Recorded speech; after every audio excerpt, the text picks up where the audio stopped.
એક વસ્તુ સમજી લો, આપણે બધા સાકાર સ્વરૂપના ઉપાસકો છે.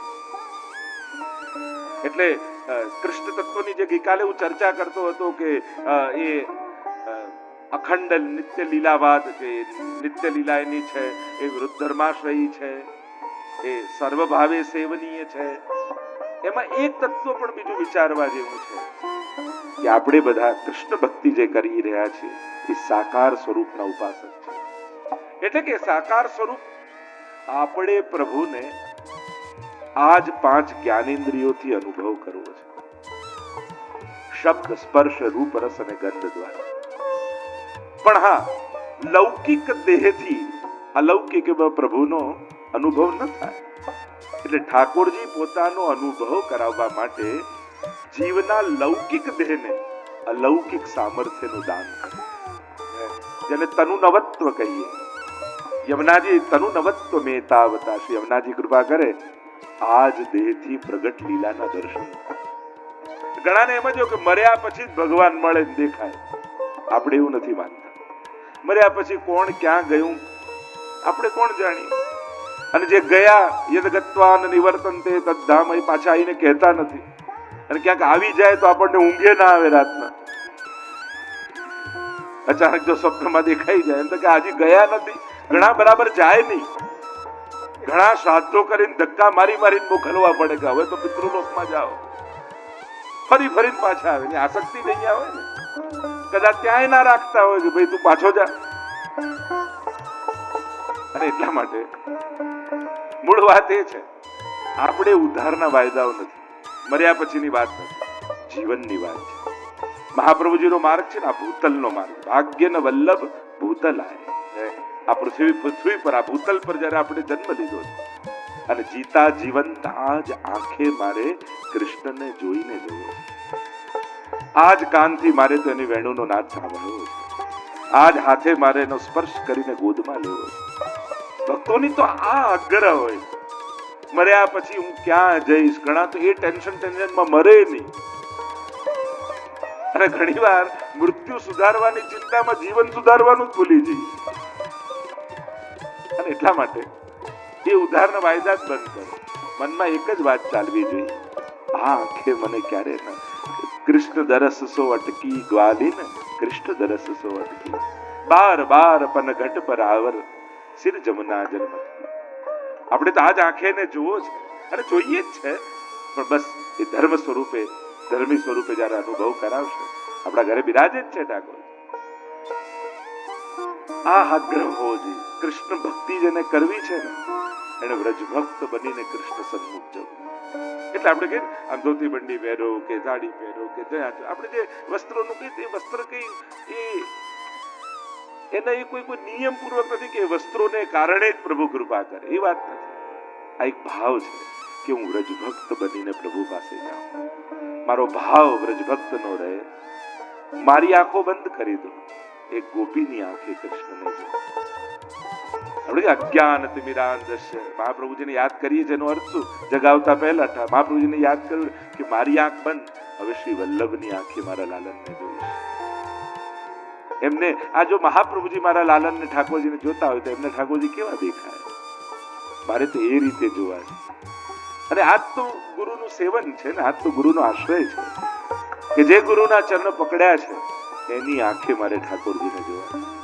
એ મને જ્ઞાનનું અંજન આંજે છે અને એને જેવા ઠાકોરજી દેખાય છે, હસતા બોલતા ખેલતા વાતો કરતા, એવા મારે મારા લાલનના અનુભવ કરવા. આ ભક્તનો આગ્રહ છે. અને થોડી જીદ તો કરવી ઠાકોરજી. આ બધી વાત માની નહીં જવી ઠાકોરજી.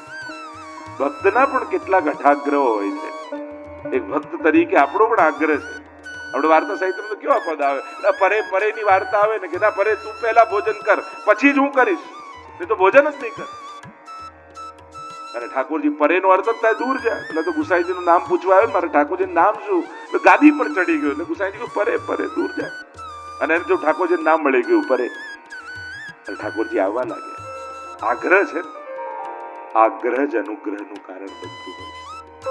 અને જેનો આગ્રહ જ ન હોય ને તેના ઉપર અનુગ્રહ ન થાય. ક્યાંક તો એક ભક્તની મીઠી જીદ ઠાકોરજીને બહુ ગમતી હોય. કે ના ના મારા હાથે જ બનાવીને આપે તો ધરીશો, ભલે ભાવે કે ના ભાવે, ના ભાવે તો ઢોળી દેજો, ખબર તો પડે કે નથી ભાવતું, નહીં તો આજ પછી રોજ આવશે. ઠાકોરજી કહી દેવાનું, નથી ગમતું તો ચોખ્ખું કહી ઢોળી દેજો, તો ખબર તો પડે કે નથી ભાવતું.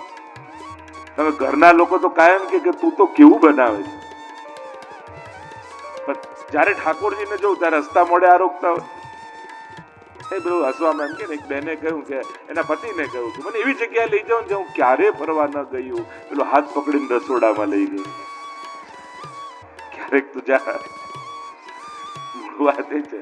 તો પ્રભુને ક્યાંક મીઠી જીત ભક્તોની ગમતી હોય છે. જે આગ્રહ હોય ને કે ના મારે તો આવા જ સ્વરૂપના, આપણે વાર્તા સાહિત્યમાં કે રોજ ઠાકોરજીને વિનંતી કરે કે પ્રભુ સેવા તો રોજ આપની કરું છું. શ્રીનાથજીની સેવામાં ગુસાઈજી રાખ્યા. કૃષ્ણ ભટ્ટ કલ્યાણ ભટ્ટની વાર્તામાં અને એમ કહ્યું કે રોજ શ્રીનાથજીને વિનંતી કરે કે પ્રભુ આપની સેવા તો કરું છું, પણ આપના લીલા પરિકર સહિત મારે દર્શન કરવા છે. બ્રજ ભક્તોની વચ્ચે આ લીલા કરતા હોય એવા દર્શન. અને શ્રીનાથજી બાબા ના પાડે, આમ મસ્તક હલાવે. ઉદાસ રહેવા લાગે તો ગુસાઈજીની દ્રષ્ટિ પડે કે તમે તો શ્રીનાથજીની સેવામાં છો, પછી દાસ ઉદાસ ક્યાંથી હોય? તો કે શ્રીનાથજી બાબા મનોરથ પૂરો નથી કરતા. શું મનોરથ છે? કે મારે તો શ્રીનાથજીના લીલા પરિકર સહિત દર્શન કરવા છે. કરો વિનંતી શ્રીનાથજીને. અરે ઘણી વાર કરી ના જ પાડે છે. ગુસાઈજી કે શ્રીનાથજી તો બાલક છે, ચાલ મારી સાથે. હાથ પકડીને લઈ ગયા વૃંદાવનમાં. ઝાડીઓ હતી અને કહ્યું ખસેડ, અને જ્યાં હટાવી ત્યાં ઠાકોરજી સૈયાજી પર બિરાજ્યા છે. સ્વામીજી પંખો કરી રહ્યા છે, કોઈ દૂધ આરોગાવી રહ્યા છે લલિતાજી, અને અનેક વ્રજ ભક્તો સહિત લીલાના દર્શન. ભક્તનો આગ્રહ હોય અને વાર્તામાં આવે છે કે ચણસ્પર્શ નહીં કરતા, સેવા કરતા. શ્રીનાથજીએ ફરિયાદ કરી ગુસાઈ, આ આપનો સેવક મારી રોજ સેવા કરે છે, ક્યારે મારે ચણસ્પર્શ નથી કરતો. ગુસાઈજી પૂછે આવું કેમ કરો છો? કહ્યું જયરાજ, આ માખી મચ્છર પણ ઉડતા ઉડતા ક્યારેક શ્રીજીના ચરણમાં બેસી જતા હશે, એ પણ સ્પર્શ કરી લેતા હશે, તો એવા સ્પર્શનો શું આનંદ? હું તો ત્યારે કરું જ્યારે શ્રીનાથજી બાબા પગ ચરણ આગળ કરે અને મારા મસ્તક પર પધરાવે તો ચરણ સ્પર્શ કરે. અને કહ્યું આવો મારી સાથે. ગુસાઈજી લઈને આવ્યા અને બાબાને કહ્યું બાબા આખો તો એસો મનોરથ હે. અને શ્રીનાથજી બાબા ચોકી પર બિરાજી ગયા અને કહ્યું આવો. પહેલા ડાબો ચરણ મૂક્યો, પછી જમણો ચરણ આગળ કર્યો અને બંને ચરણોના સ્પર્શ કરીને મસ્તક પર પધરાવ્યા. આ ભક્તનો આગ્રહ જ અનુગ્રહનું કારણ. એવો આપણો કોઈ આગ્રહ જો ચાલશે, ફાવશે ને ગમશે, લૌકિકમાં બહુ સારા, અલૌકિકમાં એટલા જ ખરાબ. મારા ઠાકોરજીમાં તો નહીં ચાલે, મારા પ્રભુને નહીં ગમે, મારા ઠાકોરજીને નહીં ફાવે, એમને તો હાથ જોઈશે. જો જૂના વૈષ્ણવનો કેવો આગ્રહ હતો, આપણા વડીલ બાઓનો. એટલે 2 ડિગ્રી તાવ આવતો હોય ને ઊભા થવાની ના પાડીને ડોક્ટર કીધું આપણે ઊભા ન થવા દેતા, અને ચોખ્ખા દીકરાઓ વડે કે બહાર રહેવા દો, આટલી તકલીફ છે, શરીર નથી ચાલતું, તોય બીજા દિવસે ટાઈમ થાય સવારનો એટલે અપરસ કરી પહોંચી ગયા હોય સેવા. એમનો આગ્રહ એમને કેવું બળ આપી દે. બસ એ આગ્રહ છે ને એ જ અનુગ્રહનું કારણ બને. નંદ મહોત્સવનો જે આનંદ છે એ આનંદ રૂપ પરમાત્મા આજે વ્રજ ભયો મહેર કે પૂત જબ ये बात सुनी आनंदे सब लोग गावत गणित गुनी. અને મહાપ્રભુજીએ પદ પૂરું કરતા કહ્યું સુન સૂર સબન કી यह गति जिन હરિચરણ ભજે. આ તો દરેકની ગતિ થવાની, જેણે પ્રભુને સેવ્યા છે એ દરેકના ઘરમાં આનંદ મહોત્સવ થવાનો. ઘેર જો આજ તો કૃપા છે મહાપ્રભુજીની. સારસ્વત કલ્પમાં નંદ ઘેર આનંદ થયો તો, પણ કલિયુગમાં વલ્લભની કૃપાથી ઘેર ઘેર આનંદ થઈ રહ્યા છે. આજે ઘરે ઘરે ઠાકોરજી બિરાજી રહ્યા છે, ઘરે ઘરે મંગળા થઈ રહ્યા છે, ઘરે ઘરે શૃંગાર થઈ રહ્યા છે, ઘરે ઘરે પ્રભુ પોડી રહ્યા. સકળ વ્રજમાં પોડિયા વાલા કરે. છઠ્ઠાખ્યાનમાં ગોપાલદાસ ગાય. અને જ્યારે અહીંયા સમાચાર મળ્યા 18 શ્લોક, એમ કહેવાય કે 18,000 શ્લોકોનો આનંદ આ 18 શ્લોકમાં સાર રૂપે સુખદેવજી વર્ણન કરી દીધું. કઈ રીતે પ્રભુ પ્રગટ થયા ને કઈ વિધિ વિધાનથી ને મહામના બન્યા છે. નંદસ્વાત્મજ ઉત્પન્ને જાતા લાદો મહામના. ભગવાન જેના થાય ને એનું મન મોટું થઈ જાય. જે ભગવાનનો થાય ને એનું મન મોટું હોય. વસ્તુઓ વધારે હોય એવું કોઈ નથી કર્યું, પણ ઉદારતા એનામાં વધારે હોય, એ ચોક્કસ વાત છે. ઘણી વાર ઘણા લોકો છે ઘણું બધું હોય પણ ક્યારે શેર કરવા તૈયાર ન. ઘણી પાસે કંઈ ના હોય તો એમ કે હા અમારા ઘરેથી ખુરશી લઈ જજો, અમારે ત્યાંથી ટેબલ લઈ જજો, અમારે ત્યાંથી, એ આપવા તૈયાર જ હોય. રાજા અને ભિક્ષુક એ અવસ્થાના નામ નથી, એ તો માણસની મનોવ્યવસ્થાના નામ, માનસિકતાના નામ. કાંઈ ન હોય તો રાજા જેવી ઉદારતા ઘણામાં હોય છે, અને બધુંય હોય છતાંય ભિક્ષુક જેવા જ હોય, કાયમ માંગતા જ રહે. એને આપવાની વૃત્તિ જ ન હોય. અને એટલા માટે મહામના ઠાકોરજી જેનું, અને વૈષ્ણવનું મન કેવું મોટું હોય. ઘર તમે જુઓ કાંઈ ન હોય, 1 BHK ના ફ્લેટમાં રહેતા હોય, એમાં પણ ઘરના 5-7 સદસ્યો હોય, છતાંય ઠાકોરજી માટેનું એક સ્થાન. અને એમાંય જો ઘરમાં વૈષ્ણવ આવી ગયો ને, ના વૈષ્ણવ આવ્યા એને એમને કેમ જવા દેવાય, ના કંઈક કણિકા તો લઈને જ જાઓ. આપવાની વૃત્તિ એટલે તો નંદ મહોત્સવમાં લૂંટાવીએ છીએ ને, આપીએ છીએ બધાને, વાંટતા નથી. ઘણા કહે કે આ કેમ ફેંકો છો, ઉછાળો છો? અરે આ અવતાર જ કૃપા વાંટવા માટે નથી આવ્યો, લૂંટાવવા માટે આવ્યો છે. વાંટો તો વાંટનાર પર હોય કે કોને કેટલું આપવું, લૂંટાવો તો લૂંટનારા પર છે કે કેટલું લૂંટી લેવું. કૃષ્ણ તો લૂંટાવવા માટે આવ્યો છે, એ તો ભક્ત ઉપર છે કે એને કૃષ્ણને કેટલો લૂંટ્યો. મહાપ્રભુજી તો આપણને પોતાનું સર્વસ્વ હદે દાન દક્ષ મહોદાર ચરિત્રવાન. મારો પ્રશ્ન તમને એ છે કે તમે કૃષ્ણને કેટલા લૂંટ્યા? ભલે લોકો એને લૂંટારું કહેતો હોય, એને ચોર કહેતા હો, સાચો ચોર તો વૈષ્ણવ છે, જે બધાને ઘરે વ્રજભક્તોના ઘરે ચોરી કરવા જાય ને, એનું મન જે ચોરી લે એ જ સાચો ચોર છે, અને એ છે વૈષ્ણવ. વૈષ્ણવનું મન, વૈષ્ણવે ઠાકોરજીનું મન ચોરી લીધું છે. અને એટલે જ ઠાકોરજી કહે અહમ ભક્ત પરાધીન, ગિરધર જબ અપનો કરી. આપણે તો પદ સાહિત્યમાં પણ, કીર્તન સાહિત્યમાં પણ બહુ સુંદર વર્ણન કે ઠાકોરજી કરો કૃપા, હું કરું વિનંતી, પોતાનો કરી જાણ. ગોપાલદાસ પણ કહે છે યા અહમ ભક્ત પરાધીનો, હમ ભક્તન કે ભક્ત હમારે. કેટલા પદો ઠાકોરજી કહે છે. અમરીશ રાજાની કથામાં પણ આવે છે ને, જ્યારે દુર્વાસા મુનિ અપરાધ કર્યો તો કહ્યું અહમ ભક્ત પરાધીનો, હું તને ક્ષમા નહીં કરી શકું, જેનો અપરાધ કર્યો છે એની ક્ષમા માંગ, કારણ કે હું ભક્તોને આધીન છું. ભક્તો જ મારું મન છે. જો આપણે કે નિજેચ્છાતઃ કરિષ્યતિ, પ્રભુ એની ઈચ્છા પ્રમાણે કરે, મહાપ્રભુજી કહે. પણ ટીકામાં આચાર્યો બીજો એક અર્થ કર્યો. નિજેચ્છાતઃ એટલે પ્રભુની ઈચ્છા પ્રમાણે નહીં, નિજજનોની ઈચ્છા પ્રમાણે ઠાકોરજી કરનારા છે. કારણ કે પ્રભુની ઈચ્છા શું? પ્રભુને મન છે જ નહીં, કારણ કે વૈષ્ણવ જ પ્રભુનું મન છે. એટલે કે તમને આજે આ ધરવાની ઈચ્છા થઈ ને, અને તમારી જે ઈચ્છા થઈ પ્રભુને એ જ ક્ષણે એ આરોગવાની ઈચ્છા પ્રગટ થાય છે. તમને જે બનાવવાની જે દિવસે ઈચ્છા પેદા થાય છે ને, પ્રભુને એ જ દિવસે એ આરોગવાની, એ જ ક્ષણે આરોગ. એટલે કે વૈષ્ણવનું મન જ ઠાકોરજીનું મન છે. અને એ બધાના મનની, કારણ કે માખણ ચોરી લે તો ચિત્ત ચોરીની લીલા છે ને, કે પ્રભુ ચિત્તની ચોરી કરે. નિત નવીન જાગેલો ભાવ એ તો નવનીત છે, અને પ્રભુ એનું હરણ કરે છે. પણ પ્રભુના એ મનને જે હરનારા છે એ વૈષ્ણવ છે, વ્રજભક્તો છે. તો મહામના નંદ બાબા મહામના બન્યા છે. મને મોટું થયું છે, બધાને ખૂબ દાન કરી રહ્યા. એટલે આપણે ત્યાં કહેવાય, જયારે ઉત્સવ થયું ક્યારે કહેવાય તો કે ખાન પાન તાન ગાન માન દાન, આ 6 વસ્તુ ભેગી થાય ત્યારે ઉત્સવ થયો કહેવાય.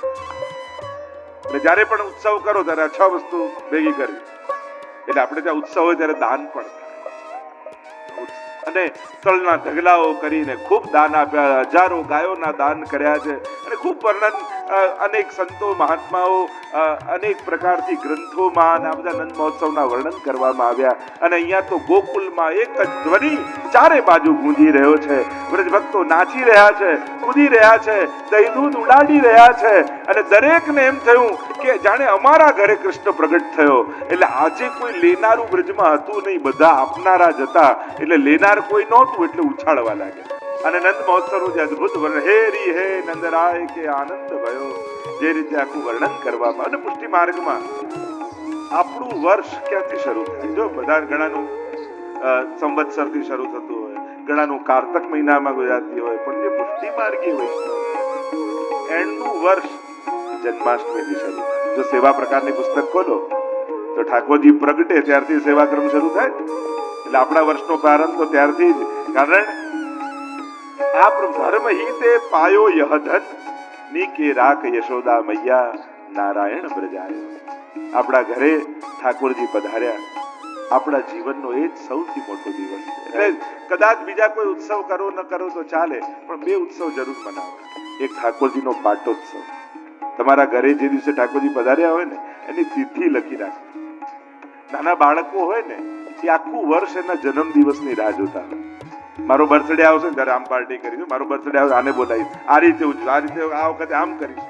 એમ આપણા લાલન પણ એમના જન્મ દિવસની રાહ જોતા હોય છે. એટલે એ જરૂર ઉજવવું. અને બીજો મહાપ્રભુજીનો ઉત્સવ જરૂર ઉજવવો. કારણ જો વલ્લભનો પ્રાગટ્ય ઉત્સવ આ ભૂતલ પર ન થયો હોત તો એકે ઉત્સવનું આપણને ભાન ન થયું. વલ્લભ પ્રગટ થયા તો આ બધા ઉત્સવ આપણને શીખવાડ્યા. તો ગુસાઈજી અને મહાપ્રભુના ઉત્સવ એવા છે ને જેને ઉજવવા ઠાકોરજીને બહુ ગમે. જો હમણાં જ 5 તારીખે ગુસાઈજીનો ઉત્સવ આવશે, જલેબી ઉત્સવ શ્રીનાથજી ઉજવ્યો ને, અને ત્યારથી આપણે ત્યાં વલ્લભકુલના જન્મોત્સવ ઉજવવાની પરંપરા થઈ. સ્વયં શ્રીનાથજી બાબા એને બનાવ્યો છે. તો આ બે ઉત્સવ જરૂર કરવા. ચારે બાજુ આનંદ વ્યાપ્યો છે. અને નંદ બાબાને યાદ આવ્યું, અરે કંસને વાર્ષિક કર આપવાનું તો રહી જ ગયું. લાવ મથુરા જાઉં, વધાઈના સમાચારે આપું અને કર પણ આપી દઉં. અને આમ વિચાર કરી સુખદેવજી વર્ણન કરતા બોલ્યા, ગોપાન ગોકુલ રક્ષાયા નિરૂપ્ય મથુરાગતઃ નંદઃ કંસસ્ય વાર્ષિક્યમ કરમ દાતુમ કુરુદ્વઃ. ગોકુળના ભરોસે ગોકુળને સોંપી કહ્યું કે તમે ગોકુળનું ધ્યાન રાખો, હું વાર્ષિક કર આપી દઉં. આધ્યાત્મિક અર્થ કર્યો. અને ત્યાં મથુરામાં જઈને કંસને સમાચાર આપ્યા. કંસ ખૂબ પ્રસન્ન થયો ને કહ્યું વધાઈ છે. ત્યાંથી જઈને વસુદેવજીને મળવા માટે નંદ બાબા આવ્યા. વસુદેવજી કહેવા લાગ્યા કે આ રીતે એકલું ગોકુળને છોડીને આવ્યા ઠીક ન કર્યું. મને મનમાં કંઈક ડર લાગી રહ્યો છે કે કંઈક ઉત્પાત થશે, બને તો જલ્દી પાછા જાઓ. આમ પ્રભુને એકલા મૂકીને ન હોય. એટલે આપણે ત્યાં કહીએ ઠાકોરજીને ક્યારે એકલા મૂકીને નહીં જવું. બને તો તમારા ભાગમાં આવેલી સેવા છોડવી નહીં. એ તમે હવેલીમાં કરતા હો કે ઘરે સેવા કરતા હો, જો બીજાના હાથની ગમી ગઈ તો તમારો ક્યારે ઠાકોરજી વારો જ નહીં આવવા દે. એટલે આગ્રહ રાખો. ફૂલઘરમાં હોય ના ના કરીને જઈશો, ભંડારની સેવા પહોંચીને જઈશો, શિંગારની સેવા રોજ કરશો, ના ના હું જ કરીશું. કારણ કે જો બીજાને ચાન્સ આપતા ગયા ને પ્રભુને ગમી ગઈ ને તો તમારો વારો જ નહીં આવે. અને એટલા માટે ડર રાખો કે આ સેવા આજે છૂટી ક્યાંક મારા હાથથી કાયમ માટે ન જતી રહે. અને આ મન પણ હોશિયાર છે. એક વાર તમે ચલાવી લેશો ને તો આ મન વારે ઘડીએ તમને તમારું જ એક્ઝામ્પલ આપીને છોડાયા જ કરશે. એ દિવસે નતા ગયા તો ચાલી જ ગયું હતું ને, તો આજે નહીં જઈએ તો ચાલશે. એ દિવસે નતું કર્યું તો ચાલી જ ગયું હતું ને, તો આજે નહીં કરીએ. આ મન તમને તમારું જ એક્ઝામ્પલ આપીને તમને છોડાયા કરશે. અને એટલા માટે મનને ખોટું એક્ઝામ્પલ મળે એવો પ્રયાસ જ નહીં કરવો, એવો મોકો જ નહીં આપવો. આ મન એટલું ચતુર છે ને, માણસ એકવાર પાપ કરે અને મન એનો ઉપયોગ કરીને બીજા 100 વાર એની પાસે પાપ કરે. કે એ ટાઈમે તું કરી લીધું, ક્યાં વાંધો આવ્યો, કોને જોયું, કોને ખબર પડી. 99 વારનું એક વાર સફળ થવાથી સાહસ આવી જાય. અને એટલા માટે મનને કોઈ ગલત ઉદાહરણ મળે, એક્ઝામ્પલ મળે એવું ક્યારે કરવું જ નહીં. ભગવત સેવા મળી છે, બને તો ક્યાંય છોડું નહીં ઠાકોરજીની સેવા. અને અહીંયા વસુદેવજીએ કહ્યું ગોકુળ કે તમે પાછા જાઓ અને અહીંયા કંસે મોકલેલી પૂતનાએ પ્રવેશ કર્યો.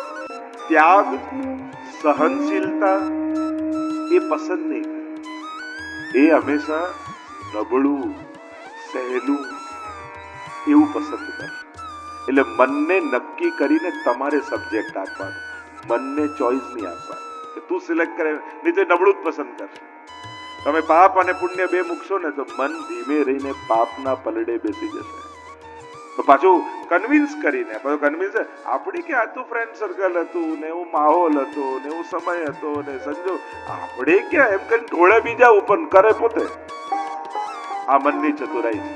એટલે મનનો નિગ્રહ કરતા શીખો. હા, નહીં એટલે નહીં, આ મારી સીમા છે. આનંદ કરીએ, પ્રમોદ કરીએ, ખૂબ આનંદ કરીએ, પણ મારા વૈષ્ણવી જીવનની એક લક્ષ્મણ રેખા છે.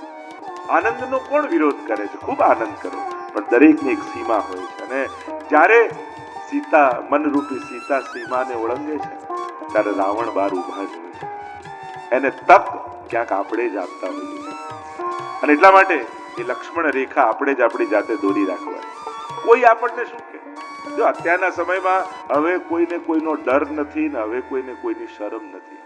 આપણો આત્મા આપણને રોકે ને તો જ આપણે રોકાઈએ છીએ.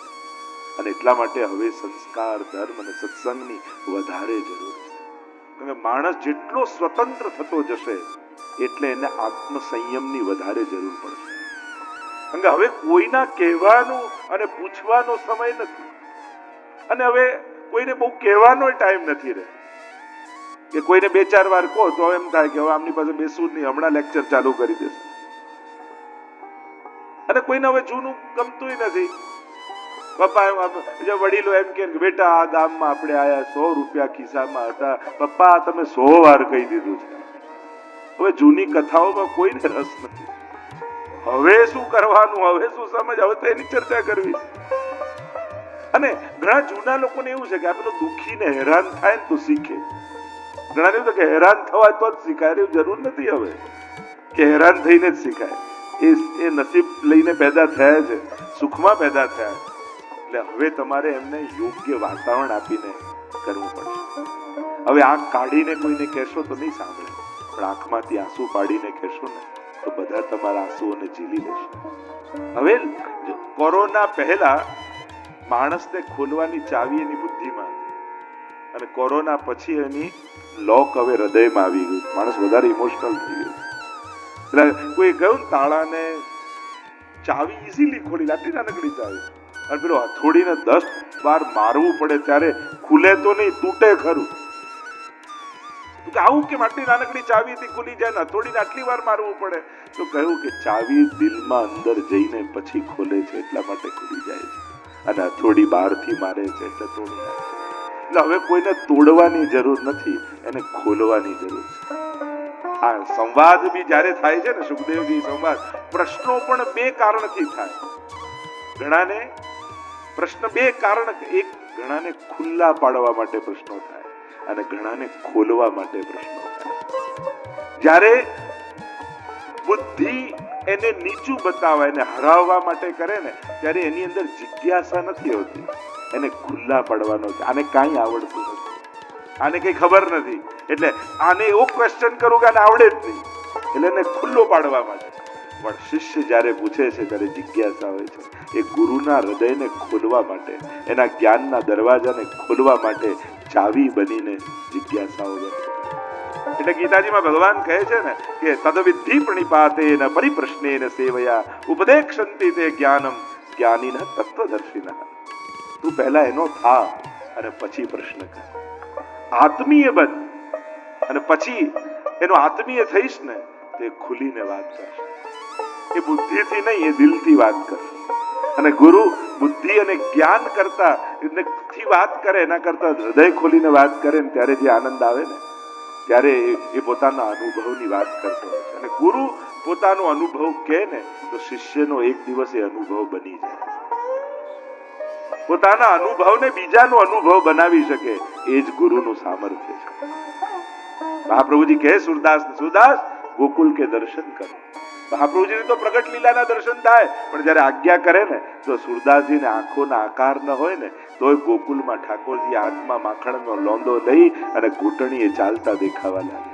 ઘૂંટુરન ચલત રહેનું તનુ મંડિત. નંદાલાયના આંગણામાં ફરતા ઠાકોરજી દેખાવા લાગે. આ સામર્થ્ય થઈ જાય. તો અહીંયા જયારે પૂતના પ્રવેશ કરે છે ને સુખદેવજી વર્ણન કરતા કહે છે